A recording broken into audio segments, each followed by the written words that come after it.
So how long has it been, first of all, since you were on the camera, you think? Since I've been on camera, Yeah. let's see, I left WAAY in 2013. So, what, 8 or 9 years? 8 or 9 years, yeah. Yeah, 9 years. Even for something like this, too? Not in the studio camera? I'm sorry, what? Same thing, too, even, even for something like this, outside of the studio? Or... Well, I mean, I was actually still that way in 2013. Yeah. And that's when I left and moved here in 2015 in order to look for a kidney, and I found one. You found one. So we're doing quite well here, but I sure miss Huntsville and the people. Yeah. Yeah, talk about the people of Huntsville. What's it, what are the people of Huntsville like? They really welcomed you for so many years. You know, it's almost like you never meet a stranger. Everybody, whether they knew me or not from television, they still were friendly people and outgoing people, and they wanted to talk about most anything, always. It's just, there's not any arrogance in the bone of any person I know in Huntsville or across North Alabama, for that matter. Now, we lived in Mount Hope, Alabama, which is way out in the country in Lawrence County, and out there we intimately knew everybody, all of our neighbors, and so everybody knows everybody's business, and so, I could stop worrying about having to worry about issues or things because everybody else already knew them. So, but no, I really good people of Lawrence County. Gene Mitchell, good friend of mine. I wish him well. Just like Eddie Pruitt. There's just so many people that come to mind when I think of Huntsville, Decatur, Hartsville. I had a lot of clients that were on my radio show that I also did while I was doing television. And I remember each and every one of them quite well, fondly. But yeah, the people here, though, are understandably wide open. I mean, Florida is just, it's kind of, they call it wild here, so I'm living the wild life, but not really, just quiet up here on our perch overlooking. Yeah, you've got a pretty good perch, that's for sure. Santa Rosa Sound, and also the Gulf of Mexico right across Okaloosa Island over there, which is where we used to vacation when I lived in Huntsville. Every year we'd come down here. That's why we wound up here. It just turns out this is where the doctor told me to go to find the kidney, and we found it here, over in Destin, actually. You can see Destin behind my shoulder right here. It's Destin, the one with the tall buildings in the far distance back over there. Yep. That's Destin, yeah. Yeah. So the kidney all started after you had moved away? Or, let me rephrase that. Were you thinking of moving away already? Well, we had, laying on the sand, just right across the sound is the breakers, and that's where we used to stay. We stayed there when they opened from 1984 until we moved here. We would always visit there. So we saw that condominium grow from infancy.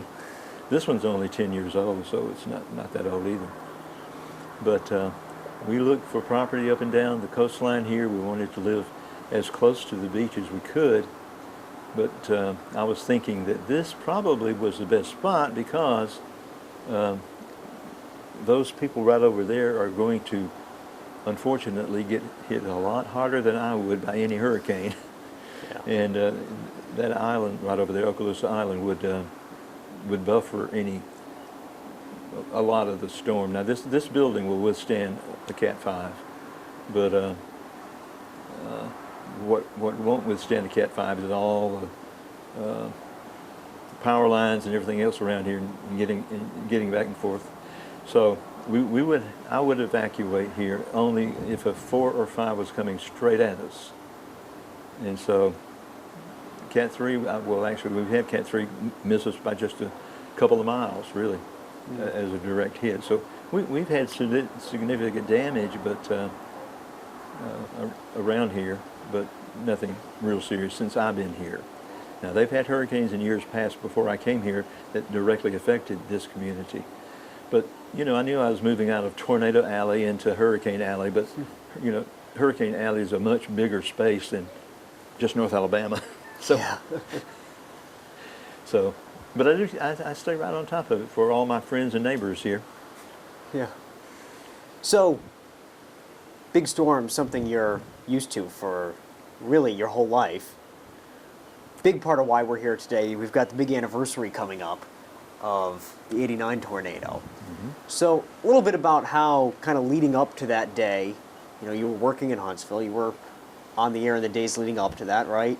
You know, when did you first kind of have an inkling that this may be something that's going to be big? There's a lot of difference in technology from then to now. I mean, a whole lot of difference. You wouldn't recognize it, what little bit we had to work with back then in trying to cover severe weather, trying to track it, trying to figure out, you know, who's going to get hit and who isn't, and who has to be really concerned and who doesn't.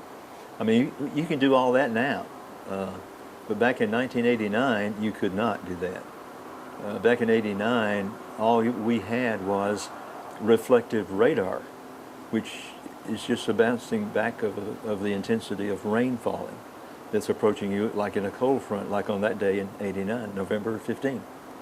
And we knew it was bad because it had been bad. It had been bad in Mississippi and in Louisiana and Texas. The hours and days before the front got to us. So we were doing wall-to-wall coverage of this particular cold front. It had a very narrow path. It was a very narrow total system, and it's just like a line moving, you know, on radar. So you're just watching one line move across the state of Alabama. That's all the radar that we had. Didn't know if there was any wind to speak of in it. No Doppler back then. Doppler was just coming of age, and the only people that were experimenting with it were the military, and Redstone Arsenal had a Doppler radar, but we didn't have access to it. None of the media did at that time. But we did have the reflective National Weather Service radar, which is now, of course, Doppler, but we even built our own Doppler radar there at Channel 31, you know. For years we used it through Bob Barron's company. And so we developed into Doppler pretty quicker than a lot of stations did across the country, mostly because we did have Bob Barron, who worked with the military advisors on developing his Doppler system. So, but all that's history. I mean, it wasn't in effect in 1989. Let's put it that way. We didn't get Doppler till about 1996. But had I had Doppler that day, I could have told you on air, live, that there's this line of thunderstorms moving through Morgan County, Lawrence County, all the way up to Lauderdale County, and even further south down toward Franklin County, but and Marion. On that day, all I could say was, here's the line of thunderstorms, and we don't know exactly where the worst ones are. The ones that you see in red are the heaviest downpours of rain, which would indicate where severe storms may be. Now, in those days, we reported on a spotter network. We reported on what the spotters were telling the National Weather Service. So we had everybody in the newsroom, including Ron Rutherford, whose voice you can hear on that tape, telling me on air that the report of a tornado down at the golf course on Airport Road. Well, in fact, it was the police academy that saw it first. They alerted the Weather Service. The Weather Service put out a warning, and that was the first warning that came out that day. Well, the tornado was already on the ground in Huntsville when the warning came out. So, and that's so frustrating. It was at the time. Hey, zero warning. Now you get an average of 20 to 30 minute warning of tornadoes heading toward you. with Doppler radar technology. Makes all the difference in the world. Those 21 people that died in Huntsville on that day might have been saved if we'd had Doppler radar, and we would have been able to tell them a tornado warning would have been issued much earlier than it was by the Weather Service. And we would have been able to warn them, and radio stations were always carried our broadcast simultaneously when the weather was severe. Now, we knew it was going to be a really bad storm. We just didn't know it was going to produce an EF4 tornado. So I've been on there wall to wall for 2 or 3 hours before it ever hit, just tracking that line as it kept going from west to east, tracking that line and telling people that lived in the track of that line, you may have severe weather, you may have some damage, you may have some winds, you may have a tornado, but we don't know until, in those days, until it happens. No warning, really. Absolutely, except for the generalized warnings that we were giving. So it's come a long way. We've had we had the tornado of 2011 that came through my house in Mount Hope. Came through it, literally came through it. An EF5 tornado destroyed my house. I happened to be in it, and I happened to be broadcasting about it on air live as it hit my house. So you talk about a change in technology causing an entire flip-flop of data that you had available to you. And I mean, they were saying in my ear, I was listening to Brad Huffines and who was that? I'm trying to think of the other two guys. Chris Davis. Huh? Chris Davis. Chris Davis was one, and the guy that had the twins. You remember the guy? He and his wife had twins. I'll think of his name in a minute. Yeah, I'm drawing a blank too. But anyway, they were telling me in my ear when I was sitting on my front porch. I said, "I'll call in, put radar on the screen. I'll talk over it. I won't be able to see it because I'll be out on the front porch." And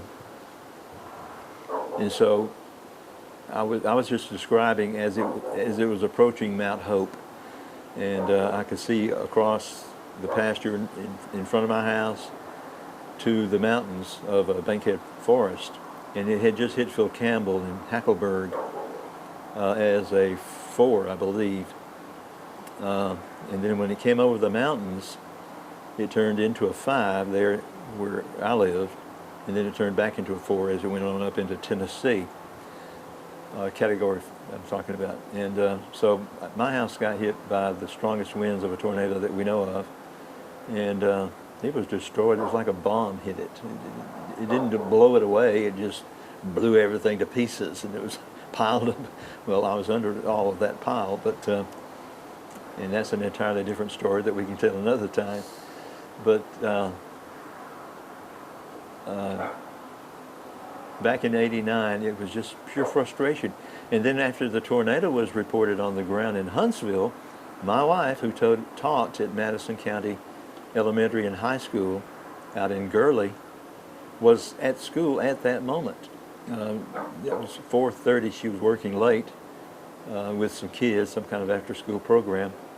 And both my boys were out there with her.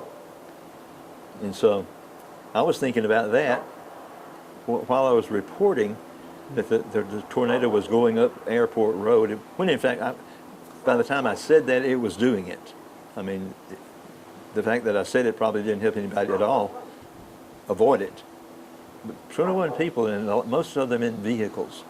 So if they'd been listening to a radio station that was carrying our coverage, and had we had Doppler radar, I could have given those people driving 20 minutes notice probably, because we would have seen the circulation well over to the west of us. I mean, we would have seen it in Decatur. We did get reports of damaging hail in Decatur before the tornado touched down in Huntsville. But all of that, when I think about what could have been had we been in step with technology to that point, it would have been a world of difference, I'm sure. But 21 people had to die, unfortunately, on that day on Airport Road and over into Jones Valley, where my pastor at that time, First Baptist Church, Alan Walworth, lived with his wife, and they had a lot of damage, but I also thought about him as I was standing there talking.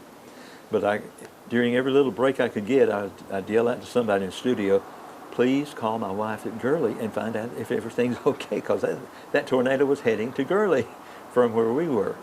And I was worried sick about her and Du Bois, and she has her side of that story too, and they took shelter, and it's good they did. It barely missed the school. But anyway, the lack of technology is what I think of when I think of November 15, 1989. An abundance of technology is what I think of when I think of tornadoes now. That we can detect when they form, we can show you what direction they're going, we can tell you exactly what communities will be involved. There's just so much more information available to us than there was then.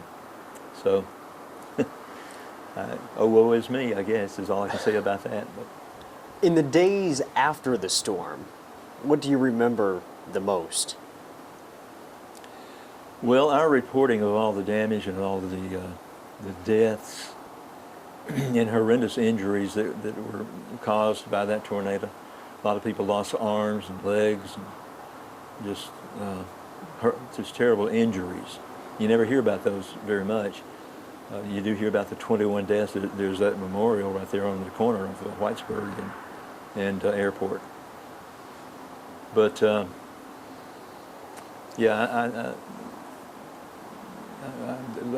my mind goes in a lot of different directions when I think about. I actually flew into a Cat 4 hurricane with the hurricane hunters. Al Whitaker and I did, and everybody remembers Al because he was. If there was a fender bender within 5 miles, Al was going to be there within 2 minutes. I don't know how he did it, but he was quite amazing. But he and I traveled together before we had a satellite truck at 31. We would travel together and report back in on hurricanes around here on the Gulf and send it back to the station. So, that was a different. That's a different story too. But Al opened up one of the news cars. One of the news cars. He opened up the door. He wasn't thinking about the wind blowing at 130 miles an hour. And so the wind took the door, and we watched it until it disappeared on that news car. And that was in Galveston, I believe that happened. And so we have a lot of war stories to tell. We chased a hurricane one night, all night long, that was going to come in where it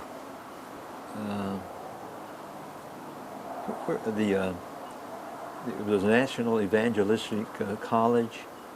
Is it Trinity or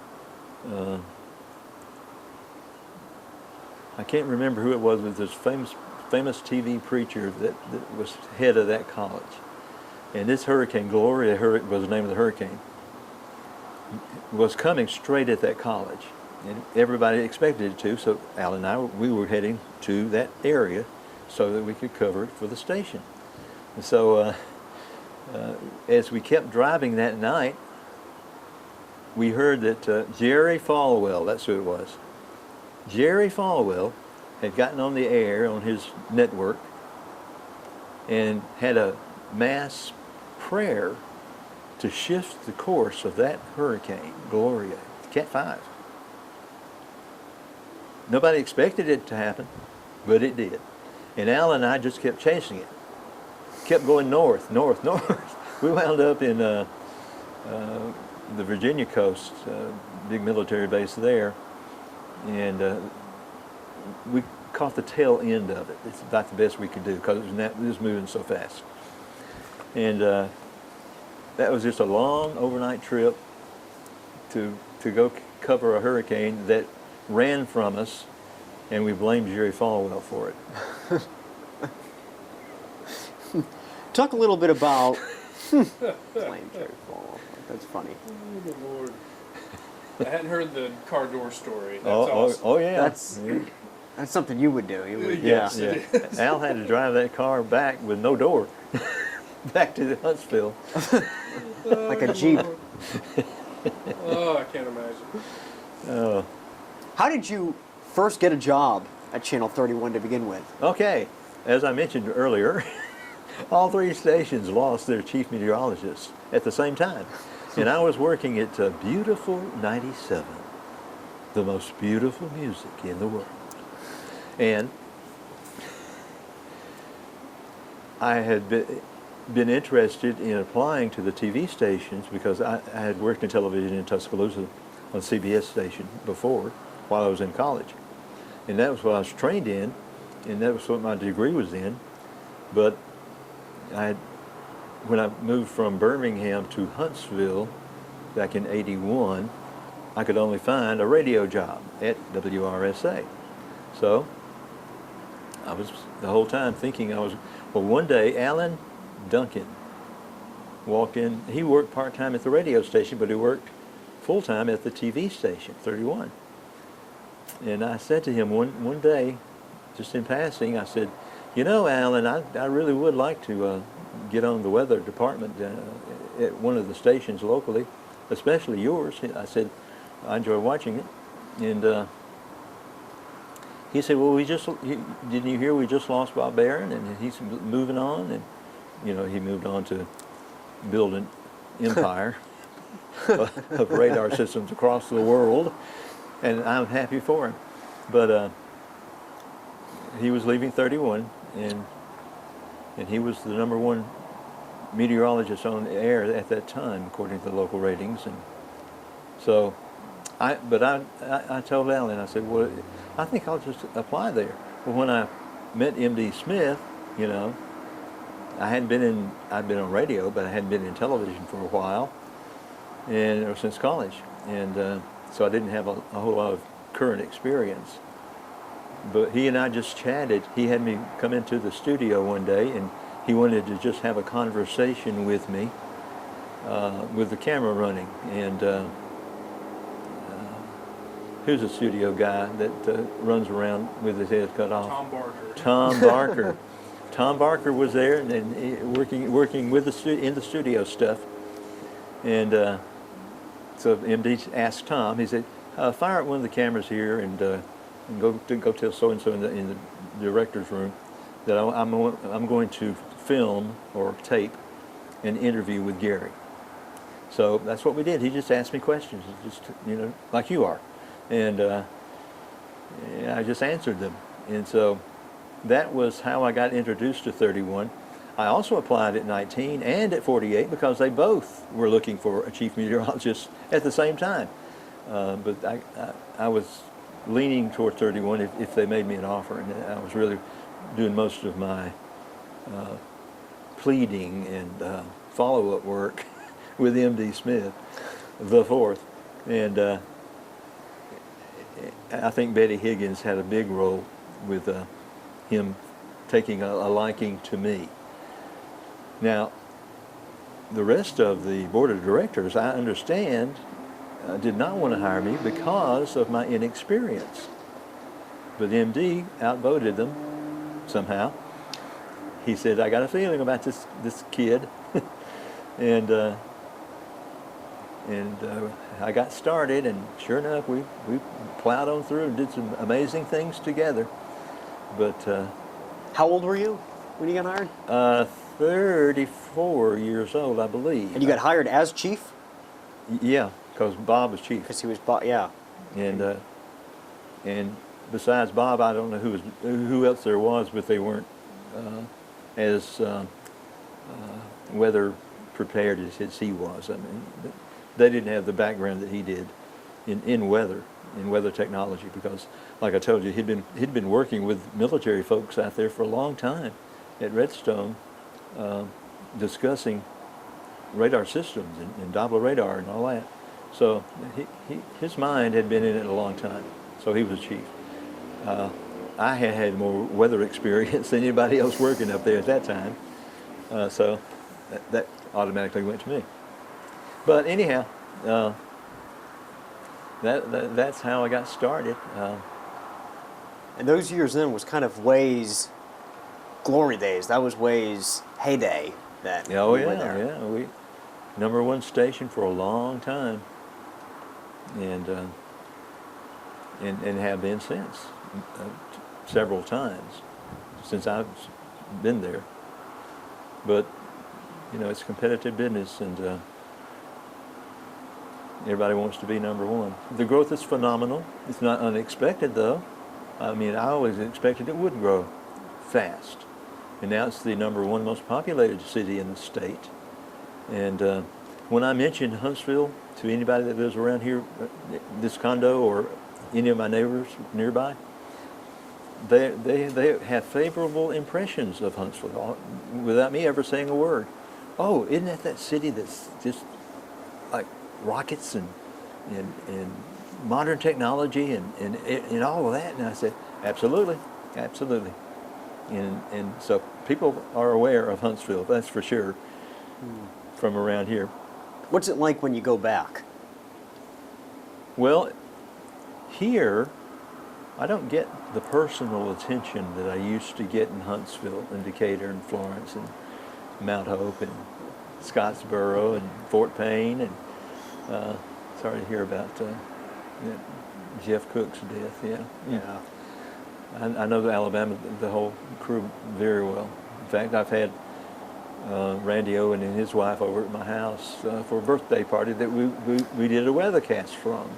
The candles on the birthday cake set the smoke alarm. That's off. right. We had, Live on air. live on air. That's right. Exactly. That you never. And the smoke alarm was really loud and it was right there. So yeah. But anyway. I'm not surprised at all that really all of North Alabama is prospering the way it is. Quite an area right there in South Tennessee as well. So I'm still your biggest cheerleader, folks, down here in Florida. I get up every morning and shout out there over the Gulf of Mexico. I sure wish I was in. Well, no, I don't. But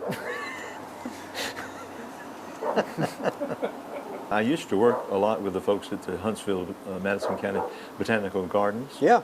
I used to do my weather out there almost every week. And I really got into the gardening program there. And so I finished out what I had to do to become a master gardener. And so when I moved here, there were no flowers around this big condo building. I think when I moved here in May of 2015, and I think all they had were some leftover pansies out by the front door. That was it. That was all the flowers there were. Well, I've created 20 flower beds around the building, and I maintain them. I do have some helpers on my committee that do help me out. And they help me out, especially during the time that I had my kidney surgery and recuperation.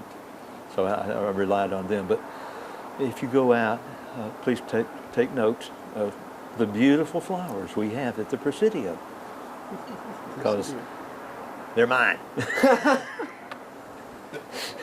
Are you okay talking about the kidney situation on here? Oh, sure. Why? Yeah. So tell I me. was born with one kidney.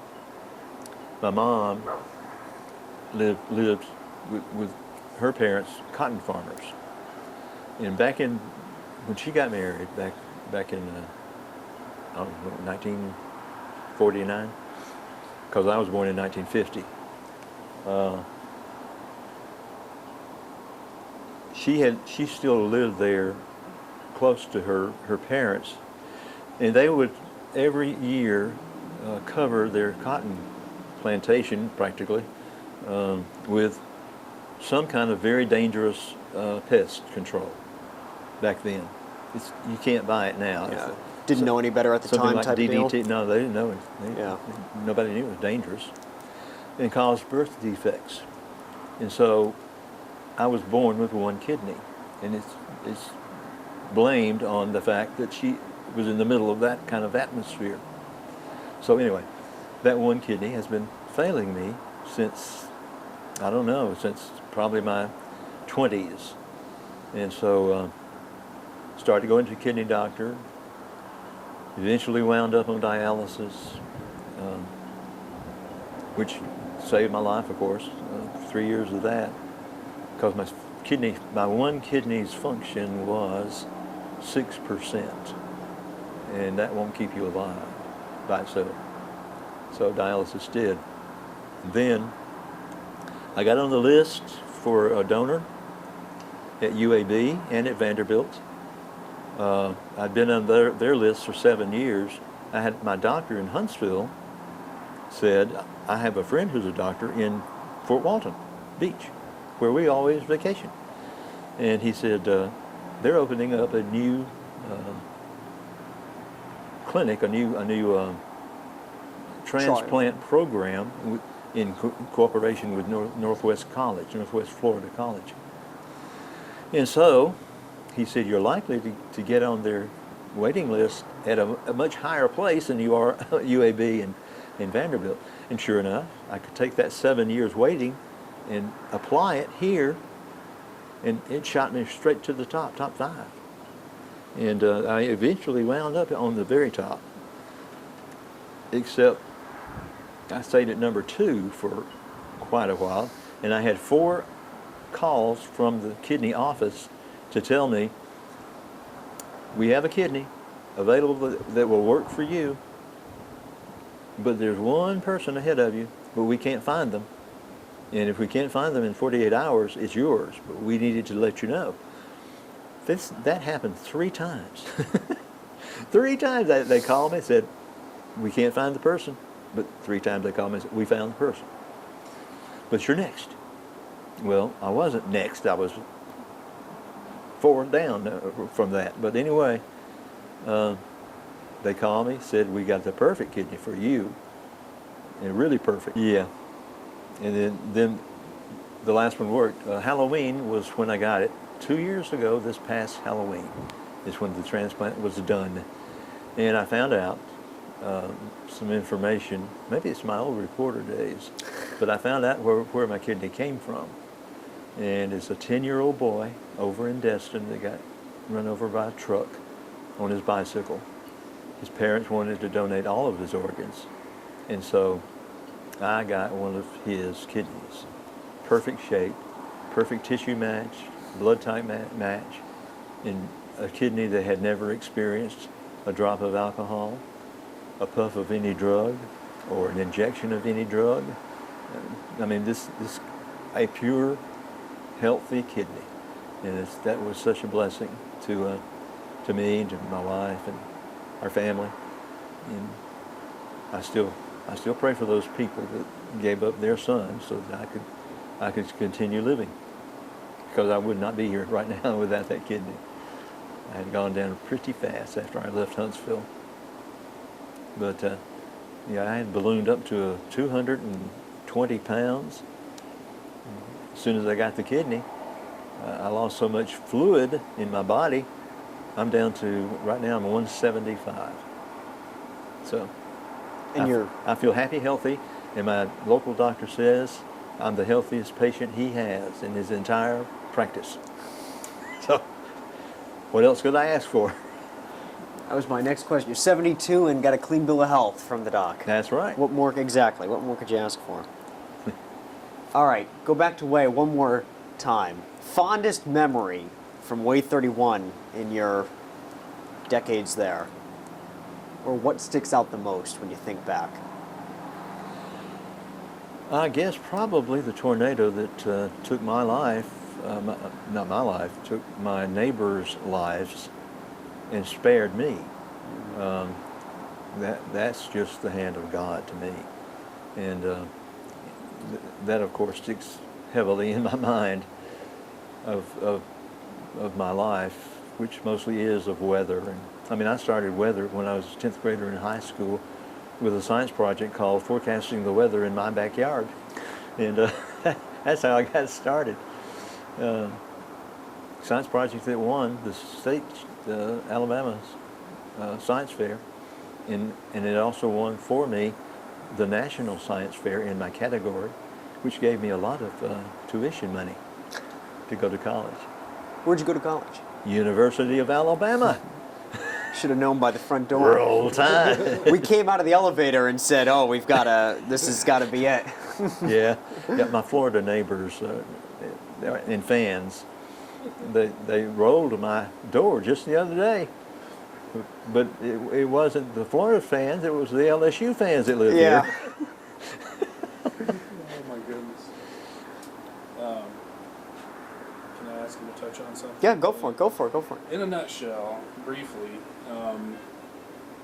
run through a few things that made you not like the average weather Yeah. dude. Talk about, Gary said it would be like this, talk about colorful jackets, all that, the going out on the limb, those things. There's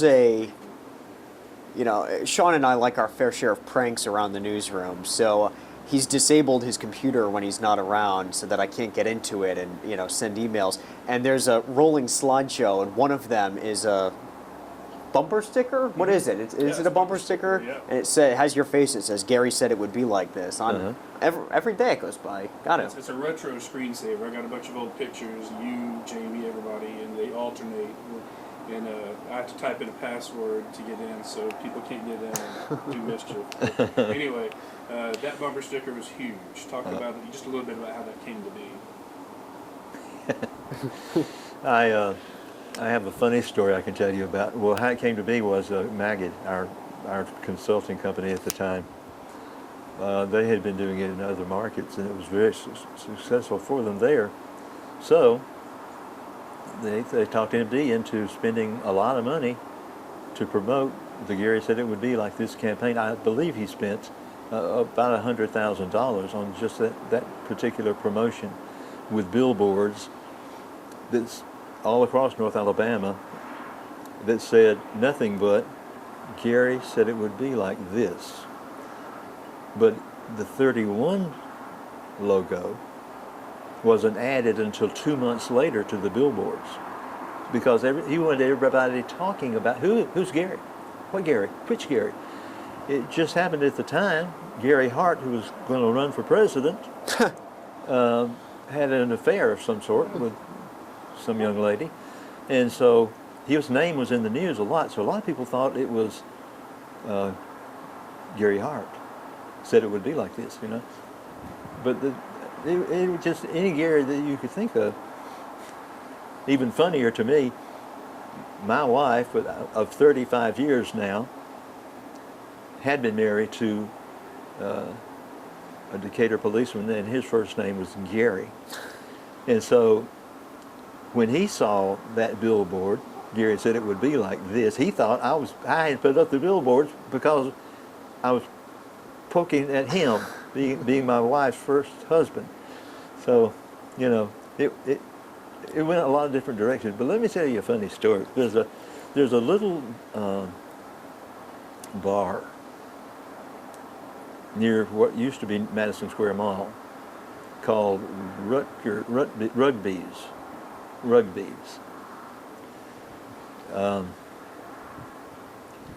I have to admit, I had lunch at Rugby's many times, and so I went in there one afternoon, and I just went around handing out Gary said it would be like this bumper stickers to the millennials in there, or what were they? I'm baby boomers. What would they be? Gen X. Gen X. Okay, younger folks, younger, 20 years younger than me. And so I handed, remember I used to drive a car that had my name all over it. It was like a billboard on wheels. But so I parked it out in front of Rugby's. And so I went in there and I just handed them out to all these young kids, these young guys and gals, and just, hey, here's my latest bumper sticker. I appreciate it if you stick it on your car. When I got through in there, and after having a sandwich or two, I went out to my car And it was plastered with about 50. Gary said it would be like this, bumper stickers all over it. I couldn't even drive it until I had pulled off some of off the windshield. Now that was humiliating. I never heard that story. Yeah, I never told it. There's a lot of stories I can tell now and get away with it. Oh, man. Colored jackets. What Yeah. Oh, yeah, the brought colored that jacket. up? Well, that was my idea. In fact, Maggot, the consultants, told me that I needed to tone my wardrobe down. And I said, I'm not going to do it. Sorry, you know. Which didn't make them very happy with me because, you know, we were a paying client and we were supposed to do what they told us to do, you know. But I told MD, I said, no, I think that sets me apart. I'm known as the weatherman that wears the green jacket. But I had yellow, pink, orange. In fact, I'll show you my wardrobe. My wardrobe survived that tornado that destroyed my house. I don't know why it did. 'Cause you would think that, you know, the Lord would want that to be gone forever. But I still have most of that wardrobe. But yeah, that's how that got started. And once it got started, it just built upon itself. It just it was a matter of me finding Johnny Thrasher. Remember him? He used to supply me with my suits and jackets, and he would look for all over the country, the world practically, trying to find the most outlandish colors that you could ever imagine. And he'd order me a jacket, and I'd get it and wear it. So I became known as the very colorful weatherman.